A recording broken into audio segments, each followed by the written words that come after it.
may think that I'm just incredibly lucky to find an old table that's the exact right color for my little guest room.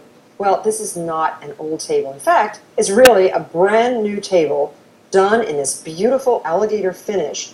You know, we used to throw away tables that had a finish like this, but now it's coveted. That kind of patina of age is something that we all really look for in old pieces, old primitive pieces. And Eli Rios, in his studio at 29th Street in Manhattan, hi Eli. Hello, Martha. Is going to show us how he transformed a brand new shaker table that comes from the Shaker Workshop into this lovely antique replica with a milk paint technique. Well, this is easier than you think. And I can show you on this table that I have here. Okay, I'll carry this off. This is the same shaker table. I've already primed it. We put a latex paint on it. And then it was antiqued. And what we've done to distress it, we call it distressing, is we've actually used these to kill the edges. And we went like this on the edges. We did the same on the legs. What kind of tool is this? Where do you get that? Oh, this is a mallet that we use here. This is another one that we use. This one Dangerous tool. Yeah, this one is made out of lignum vitae, which is a very heavy wood. All right, but this one we went around the edges again, but then we did some depressions on the top. But you did not overdo it. It looks like it's old but not damaged. We actually did it, and it looks random, but there was some thought behind it, meaning where it would be worn. That's where we did it. Last is we keep a lot of old keys around, and with these keys is what we actually... How great! And in this area, maybe there was a little lantern or something, so we cut the lantern off. Now, all of this shows up later, after we apply the milk paint.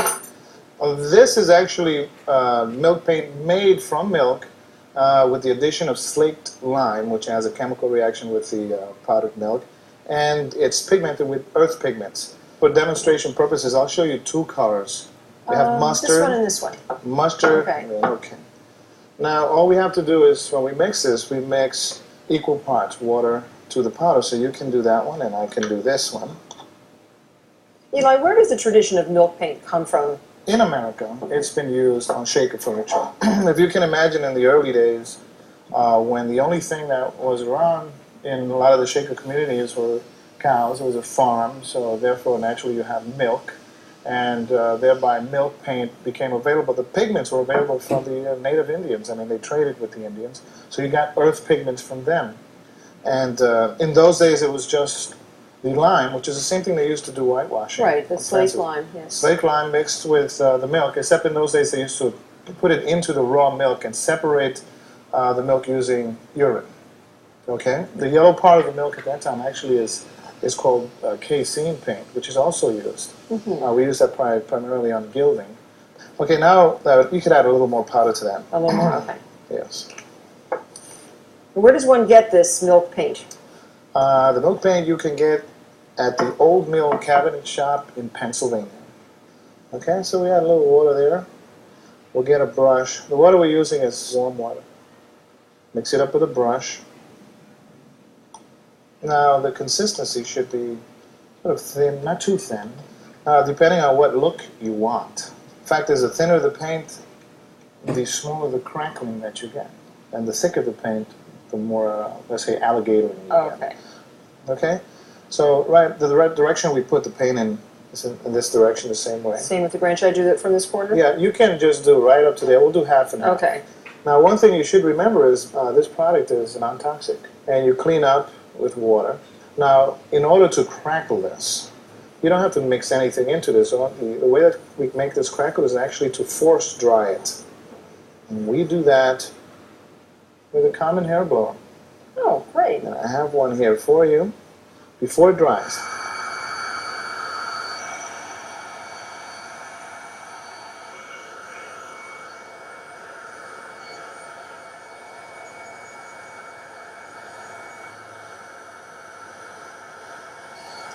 It's crackling beautifully.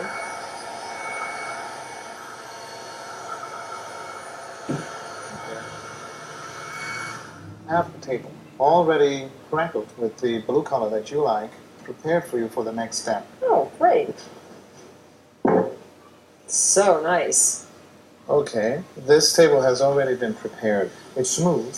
All right? So you sanded a little bit, or? We sanded this one. We actually can sand just a little bit more on the edge, just to expose the paint that's below it. This is white paper. We call it trimite paper, what they call free cut paper. Okay. It doesn't clog as quickly, and we can use it on the surface. And we'll just quickly sand just the edges.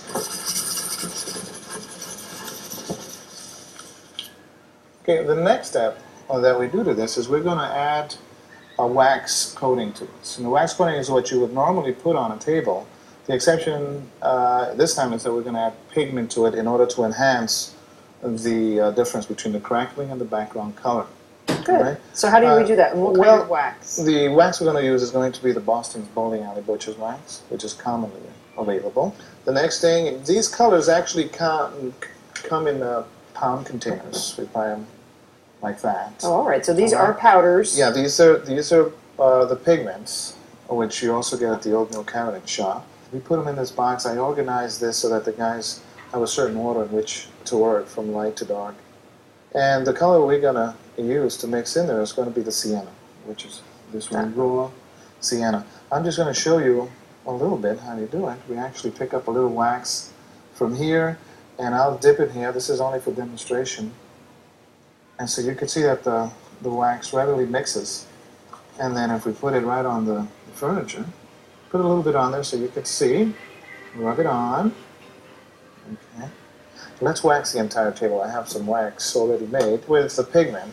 And would you do it with a stippling brush? We can use a rag and a stippling brush. Okay. You can start on the edges with the brush. With the brush, and I'll get a piece of cloth.